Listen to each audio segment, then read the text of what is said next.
Welcome to Impulse, brought to you by Rehau New Ventures. In our podcast, we talk about the most exciting aspects of startup collaboration and the innovation scene.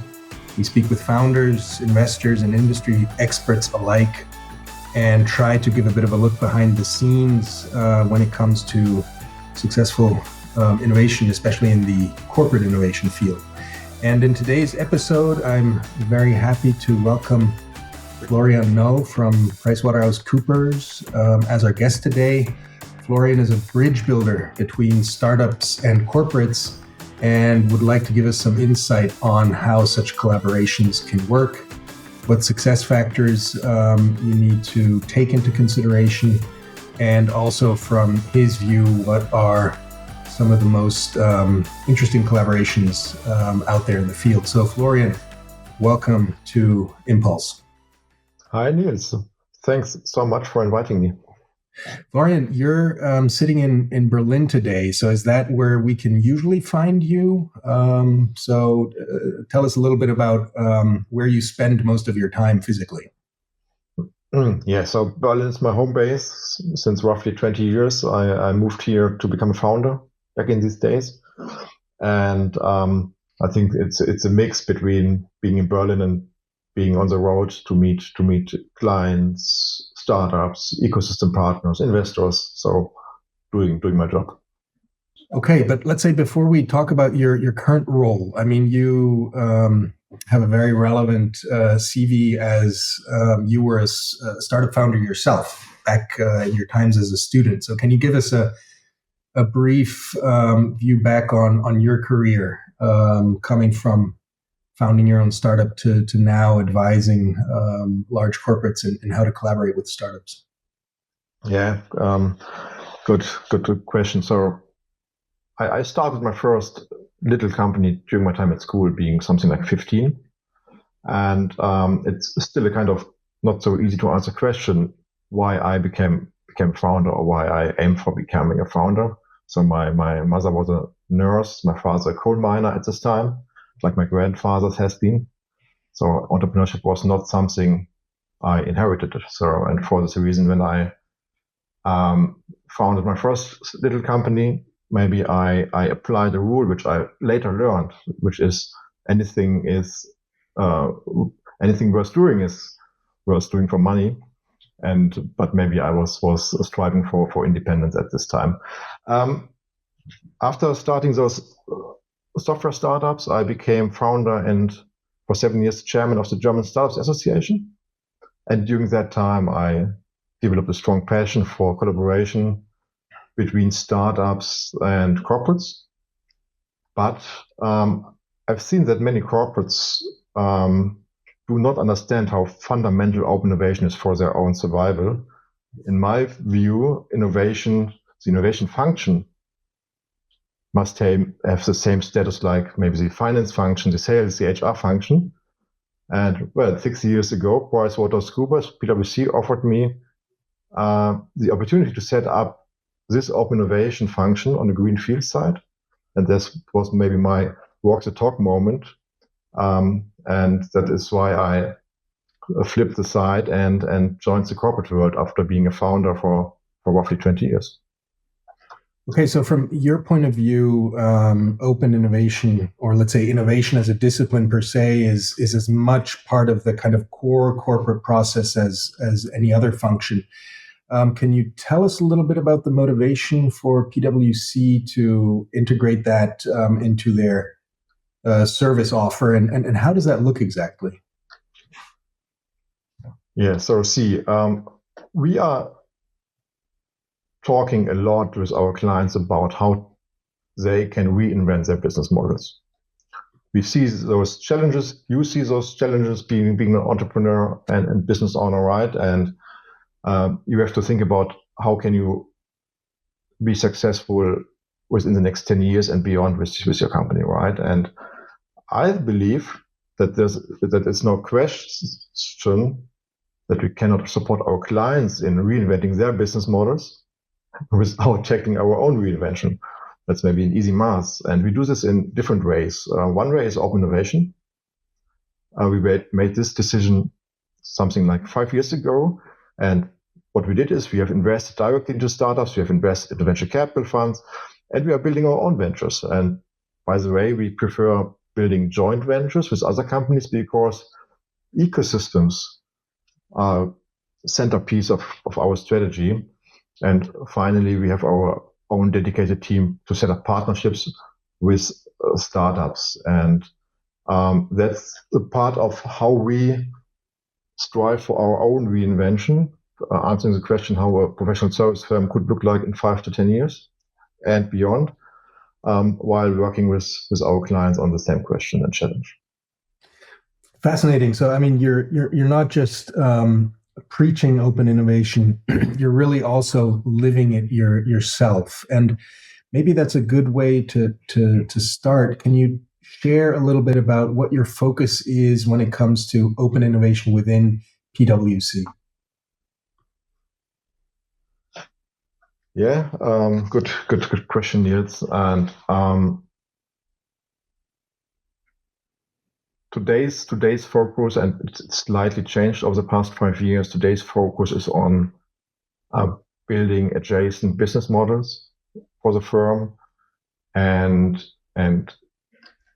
creating short to mid-term impact. For example, by doing something we call venture clienting, right? By doing the startup corporate collaboration, while looking for startups to engage with directly with our firm internally, but mainly with our clients to support startups in scaling, to support our corporate clients in driving automatization, AI topics, everything everybody's looking for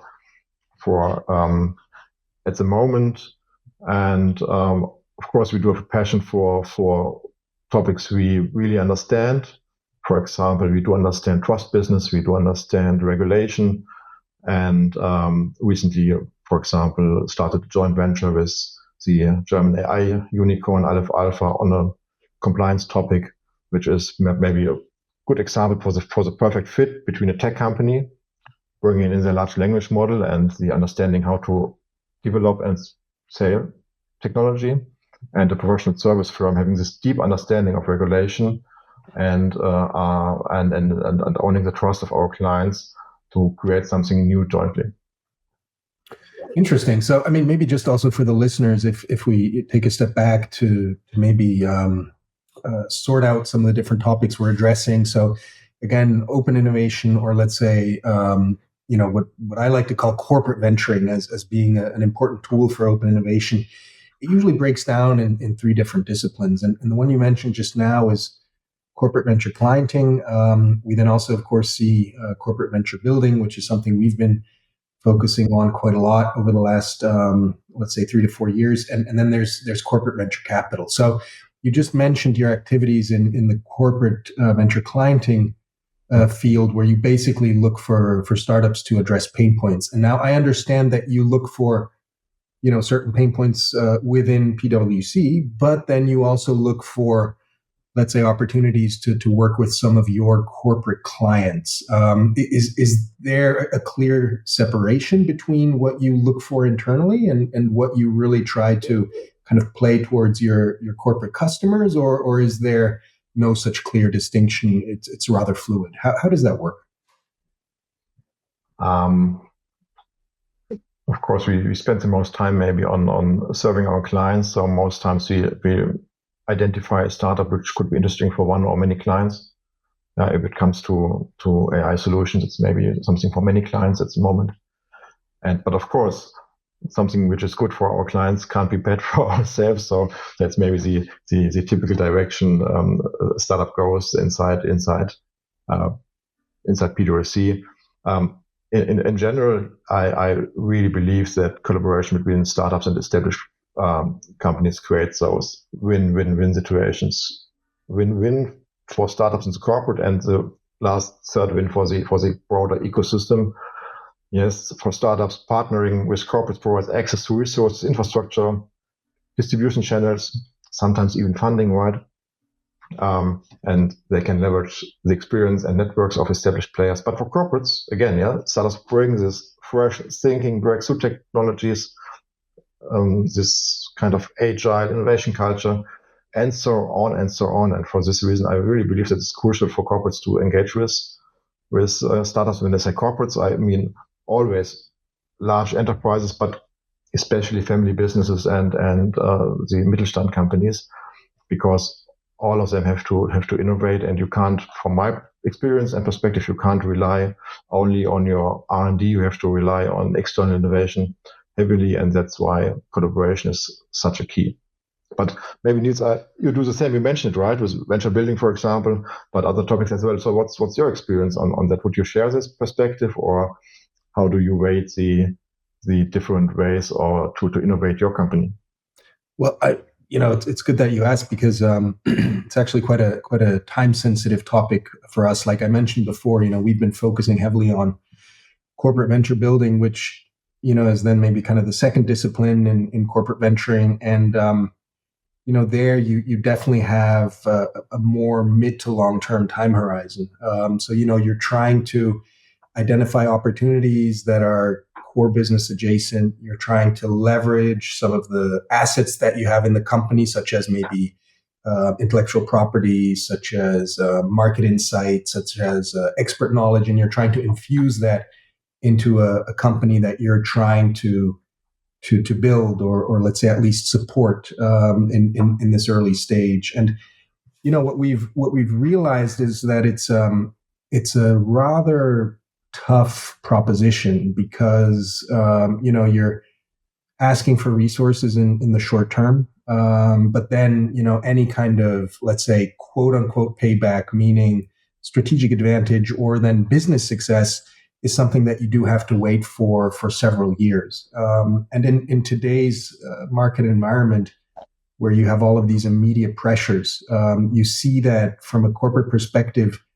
you sometimes don't find the patience that's necessary for this discipline. And that's actually why over the last few months, we've been thinking hard about what we need to do as Rehau New Ventures to offer a more near-term, a more, let's say, quick, impact on the core business. And this is actually why we're, heavily looking into venture clienting and expanding our offer with this discipline, because here, you're really looking at innovations that are outside of your organization, but that are more or less market ready. And so, by identifying the right startups, introducing them to the organization in a way where you're being the moderator to make sure that, these startups can actually communicate successfully with your corporate, we believe that we can offer, just a more near-term impact. And so that's something we will be looking at. That's why I kind of jumped on that topic, because that's something we're working on actually right now. So I think it's in corporate innovation, you do have to find that balance between, okay, there's maybe a kind of a mid to long-term play. We still believe that, we want to contribute to expand our business portfolio in the long term, right? But at the same time, we also need to make sure that, we are relevant, as an innovator, or let's say as a part of the organization that really focuses on innovation. And we can't always refer to some future many years down the road. Yeah. Maybe we can stress this topic for another moment, because so you are talking about the different horizons, short term, mid term, long term. And from my perspective, there's one thing that often gets overlooked. Startups have a kind of superpower, especially from a corporate perspective. And the superpower is, from my experience, that they operate with a bold vision, thinking 5 to 10 years ahead. And they are really working on that future, and often don't look so much left and right while going ahead. Corporate managers at the same time are trained to solve short-term problems, right? Optimize existing processes, mitigate risk, which is creating a natural gap, but also a massive opportunity if you ask me. So if corporates tap into this long-term mindset, they can maybe escape the trap of incremental improvements and can truly innovate. So of course it's a trade-off, but I think that's the key thing you can learn and adopt while working with startups. I mean, that's, kind of the aspect of, let's say, cultural cross contamination, right? You kind of hope that working with these startups, is mind opening to some people in corporate that are, engaging with these startups. And definitely that's necessary because, one of the main reasons for corporate innovation is to kind of break up that mindset, which is in large organizations very much tuned to risk minimization and risk mitigation, right? So this kind of then naturally excludes over time, any new ideas. So these organizations, they react almost with antibodies to any new idea, especially if it's coming from the outside. Yeah. And so here again, for us as a corporate innovation unit, when we talk about corporate mentoring, meaning collaborations with existing startups outside of our organization, we actually have an important role to be the translator and to bridge these cultural gaps. But yeah, I fully agree. I mean, once the collaboration is in place, yes, hopefully there is this contamination of, let's say, thinking a bit beyond the typical corporate horizon, which is, 12 months and maybe 2 to 3 years at best, right? That's just the time horizon, especially in today's world that's volatile.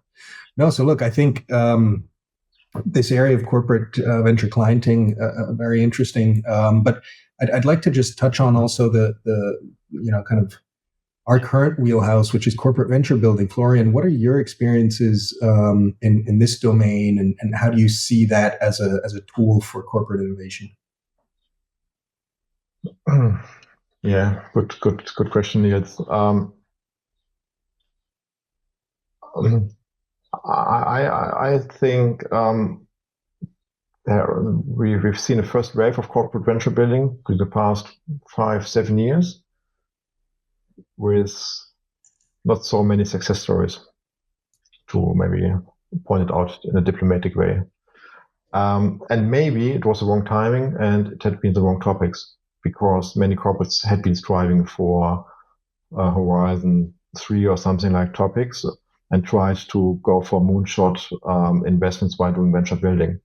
And if you do that, if you build your own venture, you have the same risk profile, maybe more or less, compared to investing into a startup or starting a startup on the green field. Maybe the risk profile is even worse, because you have this corporate environment you have to face and you have to handle, which is making it more difficult to spin something out of an existing company compared to building something completely new. But I think times changed a bit, and if we see current projects and current venture building projects, things are shifting. On the one hand, companies are using the experience, they paid their lessons, and they work more on adjacent business models, especially when it comes to AI topics, for example. That's so close to everybody. And for this reason, I think there's a new wave of company building coming up. If you ask me for my personal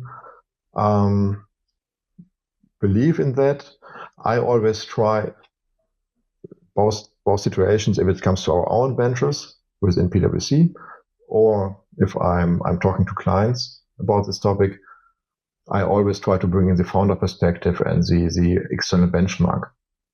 So starting with the management team, for example, are they entrepreneurs? Are they able to scale a company? Do they have experience to do something like that in a deep technology, digital environment? When it comes to the benchmark, would an external investor put his or her money in? Yeah, it's nice that your business unit is going to spend $1 million on that one, but is there somebody else? And that's the reason why I love to build those ventures being joint ventures, because from day one I have another partner, or maybe 2 or 3, who believes so strongly into the same idea that he's putting his own cash in.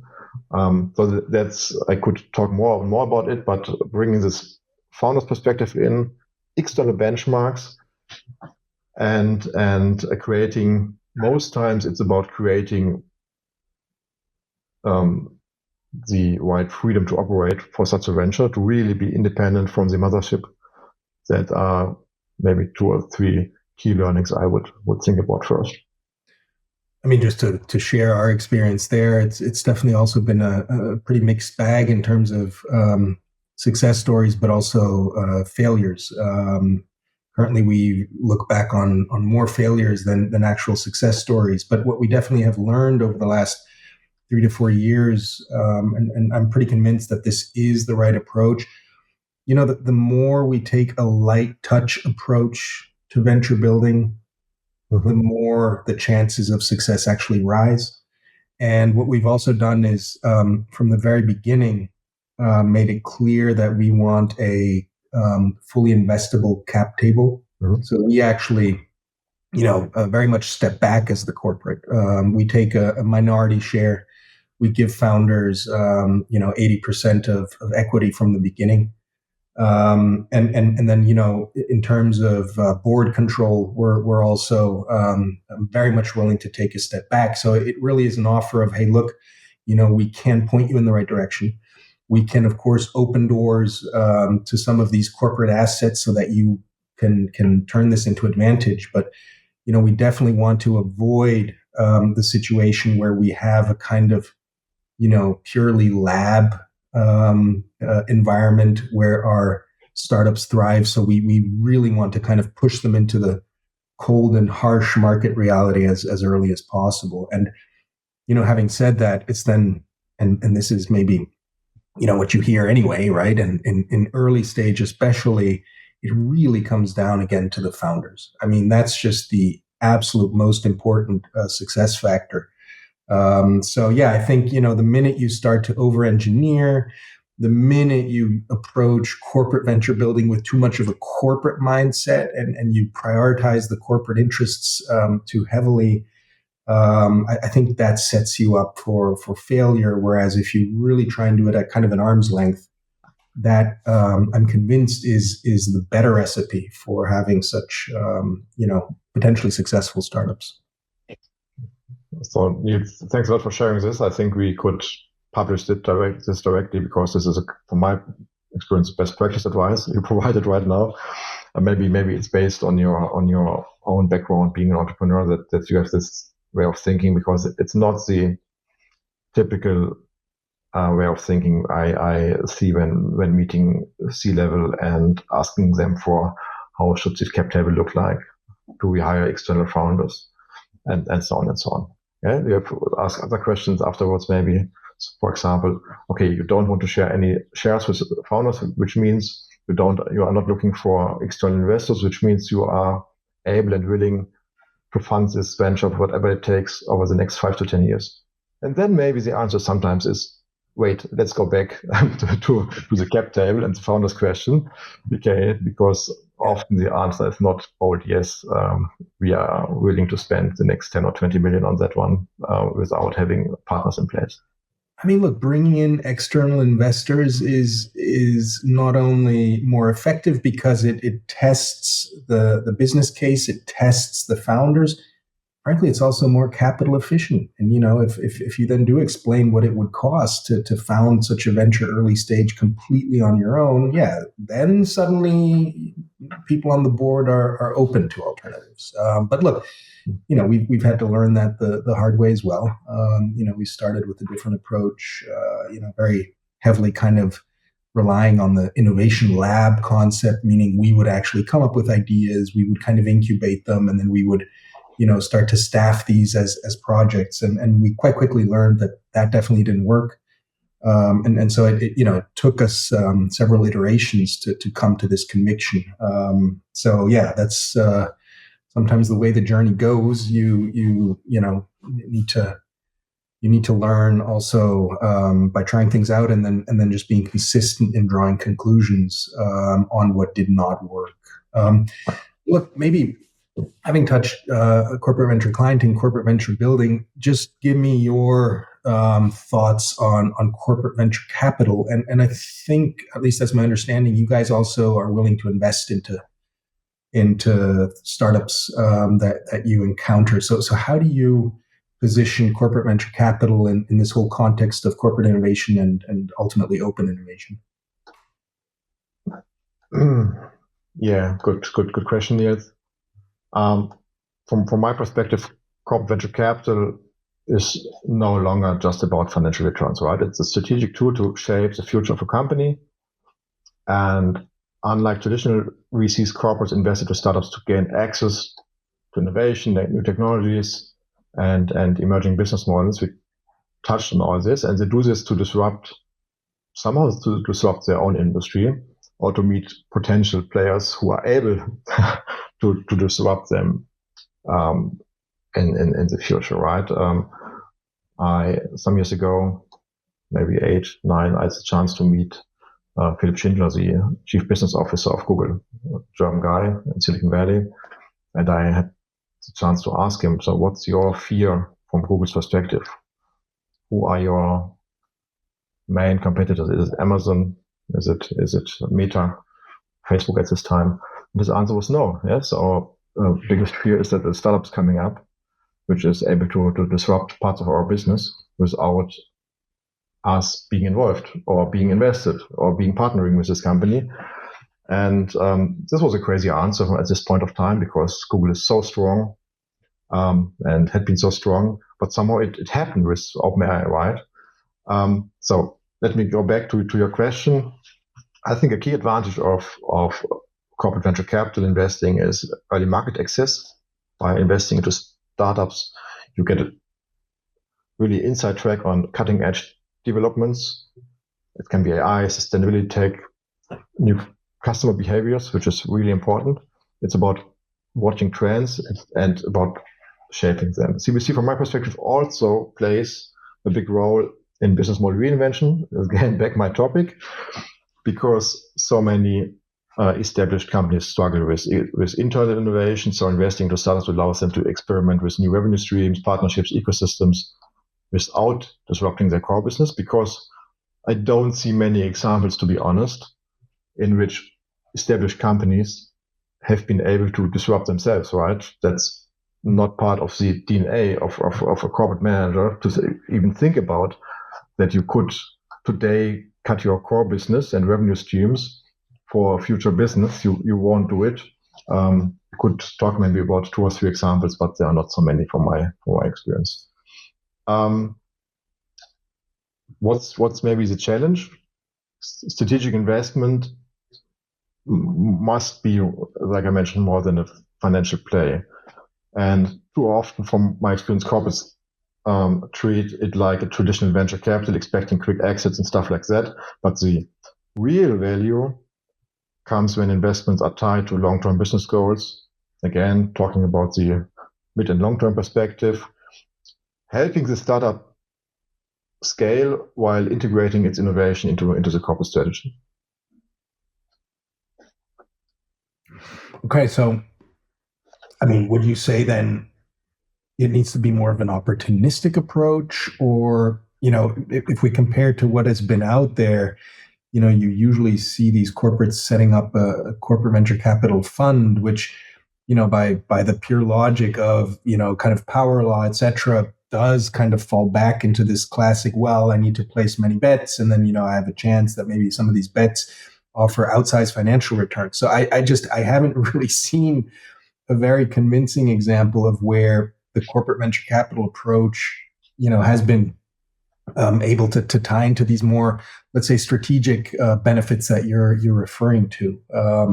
So do you think there's currently just a recalibration of corporate venture capital, or do you maybe already see a few examples which you could name where you're saying, hey, look, these guys are kind of on the right track? Yeah, maybe there is a recalibration.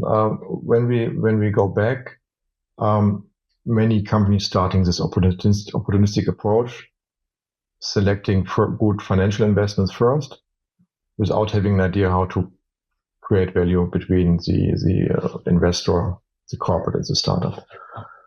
And this sometimes ended up in a good financial return, often not. Not many times it really created strategic impact. there are some examples. If you look, for example, on Intel, who are maybe the pioneers in corporate venture capital, if you see that KPI dashboard and how they measure the collaboration between the portfolio and the mothership, that's impressive. So there are some companies did that. Or if you look at NVIDIA today, how they really invest across so many AI companies, just putting chips on future opportunities. That's maybe somewhat still the approach. What we more and more see is that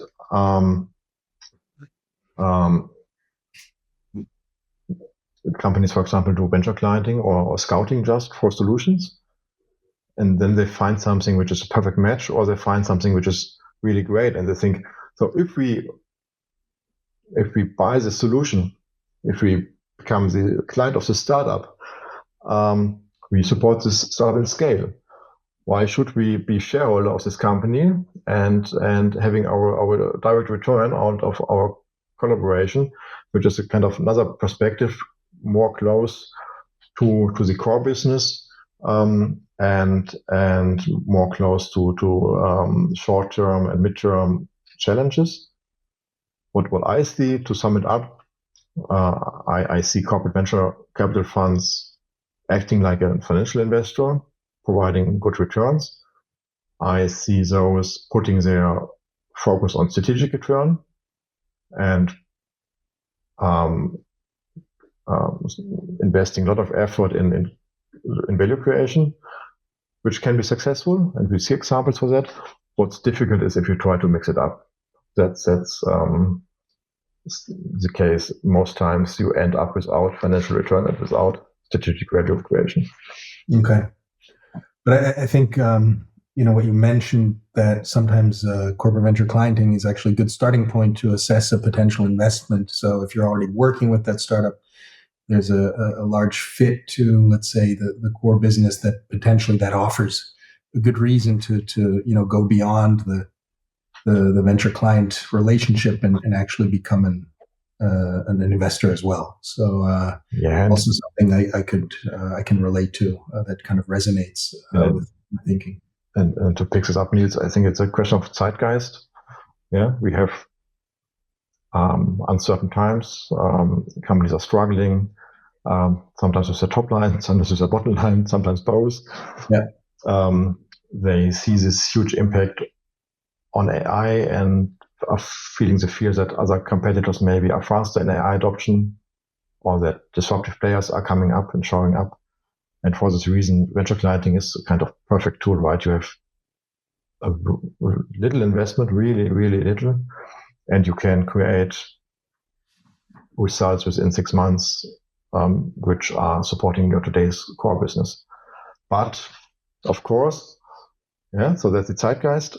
The term venture clienting is a bit misleading because it's not about venture.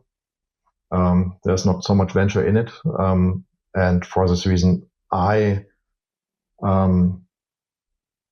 often talk about clients about integrated setups in terms of corporate innovation, doing both, or sometimes doing business building, venture building in addition as well.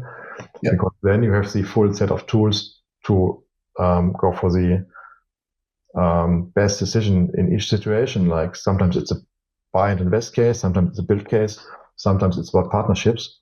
If you have all possibilities, you can set up the best portfolio for your company. Yeah, no, fully agree. Definitely in today's times, it's a valid approach. And look, corporate venture clienting, I mean, what you're doing at the end is you're expanding the base of potential suppliers, because typically for corporate, corporate can only deal with, let's say, a very mature and established service or solution provider. Right. And basically what we're doing is expanding that to just a whole range of companies, which normally would be under the radar. And so, that is then again where you can, help to tap into innovation, because these companies are usually kind of at the cutting edge of whatever is going on, whatever is relevant. At the same time, the success rate is going to be much higher for a successful collaboration and benefits as compared to, venture building, which takes years, and venture capital, which is, even more maybe far out in terms of really then offering at least financial returns. So look, I think we've covered quite a bit of corporate innovation, and I understand that that's something that PwC offers as a service to your clients, is also something that you live internally. But you also work with, some of the most successful startups, not just globally, but specifically also in Germany. So, can you tell us a little bit about how you support these startups? Because this is not, let's say, strictly speaking, in the field of open innovation, right? Here, you're working with them as clients, or how do we need to understand your relationship with some very successful startups? And maybe you can also just mention a few examples for our listeners. Yeah. So now we are kind of changing my heads, because not talking about the internal perspective on innovation, talking about how we support founders to grow and succeed. And there are many ways and examples across our full workbench. If it's auditing companies, if it's being tax advisor, legal advisor. One I think strong example is what we call our scale program.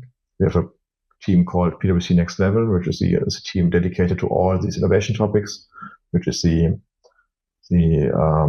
intersection between corporate clients striving for innovation, startup clients, and venture capital investors. And this scale program is somehow inspired by my own journey as a founder. And with Scale, we equip early stage B2B startups, especially the management teams, with the skills they need to collaborate with corporates, something you can't learn at university from my experience. So they join masterclasses, they join peer learning over 2 to 3 months to gain insights from experts, but also learn about experience from peers on topics like procurement, data privacy, compliance topics, so everything you need to know, for example, to work with you maybe as a corporate or with PwC itself.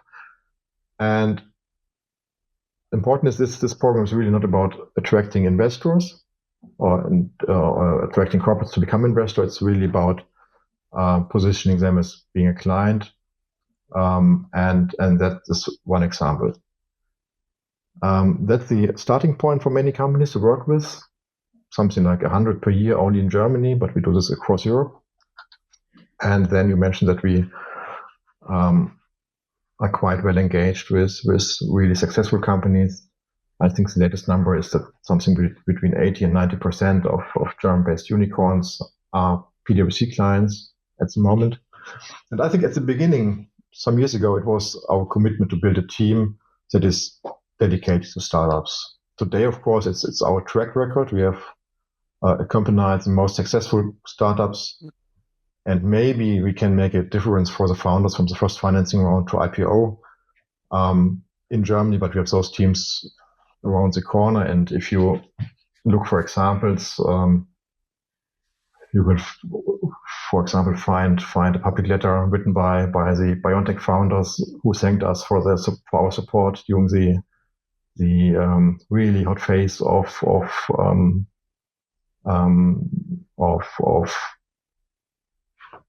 making BioNTech what it is today, which is maybe the largest success story or the big success story we've seen in Europe over the past years, and which in fact affected all of us, right? If you were to kind of pitch this program to young founders, what would you say are the prerequisites to approach you and potentially take part in this program? Because I think it's great that you're willing to give that kind of support, and you apparently have a good track record as well. So, people out there listening, what do you think are the prerequisites to approach you for this program? Maybe I can share a personal story. Being a software founder, something like 15 years ago, I heavily needed a contract with Deutsche Telekom at this time. It was about setting up a kind of payment service provider, and we needed contracts with all mobile operators in Germany. And over months, there was no chance to meet the right person at Deutsche Telekom. So many meetings, so many calls. Nobody was really understanding what we are looking for. And at the end, I tried to meet the CEO by accident at the airport because I knew that he was commuting between Berlin and Cologne for private reasons. And I didn't meet him there. We managed it on another way, but I really have been at the airport several weekends tried to meet him to fix it. And later I met him, René Uhrmann, and told him the story. That was a kind of eye-opening story for him as well. Today you can meet us, join our Scale program. We will educate you, and after the program we do matchmaking. The startups are providing a wish list, which clients they want to meet, and we provide very warm introduction to those companies. And I think that's making their life so much easier. And I would really love to join something like that 15 years ago. So basically, it's a pretty open invitation to anyone out there who's working on a startup. Is there a minimum requirement in terms of, I don't know, traction, or do they already need to have raised a certain amount of money? What's again? What are are there any hard requirements, or is it really an open invitation? Yes, it should be B2B. The startup must have the first clients. They have done their first sales on their own, because we can't support them in scaling if they don't have something to ship. And then, yes, there's a small application process, and there's a commitment fee which is below 10,000 euros based on different programs, but it's always below 10,000, just to make sure that startups are really committed to join and to attend. 9 of 10 attendees recommend this program to others. The one is most times the founder who did not join on a regular basis. Yeah. Well, look, I think it's a really fantastic program, and so essential. I think you, of course, can play a very important role as, let's say, being a mentor, but also as a matchmaker. And it's an important contribution to the whole European innovation ecosystem, which is definitely lagging if we compare that to other ecosystems globally, especially, of course, Bay Area in the US. I think Europe really needs a lot more effort, a lot more engagement by many, many stakeholders, starting with government, but at the end, going all the way down to wealthy individuals who usually came to wealth through being successful entrepreneurs. It needs a collective effort to really pay into this European ecosystem, because we are 10 to 15 years behind, and that's a serious issue. But let's not drift too much into ultimately politics, and looking at the clock a little bit, maybe just to talk about a final point. Your convictions about the future, and maybe some personal interests that you have as well. You want to share a bit where you see the largest trends, and self-speaking, don't say AI, be a bit more specific than that. But also, if you think maybe about a culture, what is important for you if you look at maybe corporates on the one hand, and then again, what can corporates learn from successful startups? Yeah, I think we already touched on so many of aspects of this question. Maybe I can try to answer why startup corporate collaboration sometimes doesn't work out, and how to fix this. And I think one of the biggest stumbling blocks is the speed mismatch.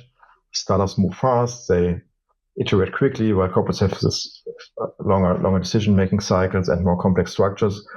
And this often leads to frustration. Startups feel like things are dragging, and corporates worry about risk and compliance. You mentioned this already, right? And the key is setting realistic expectations and creating a fast lane within the corporate to work with startups efficiently. Another big challenge, part of the question, cultural differences.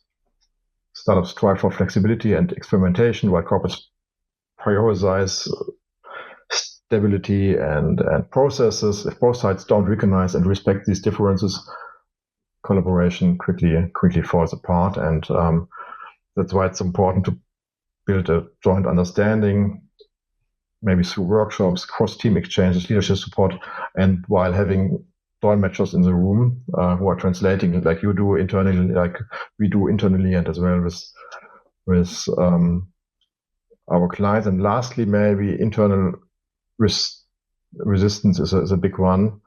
Even when leadership teams support innovation, internal teams often see startups as a threat to their existing processes, right? And that's again the topic of self-disruption. You can't do it, and there's even a kind of pushback to invite external disruptors. But that's maybe a good bridge to the other part of your question. What's the huge advantage or the huge opportunity? There's so much value in between successful collaboration between startups and corporates, right? And we again touched all of these advantages, but really to have the mindset in a corporate that you need this external innovation to stay alive over the next 5 to 15, 20 years, that's crucial. And if this is a kind of common understanding that you can't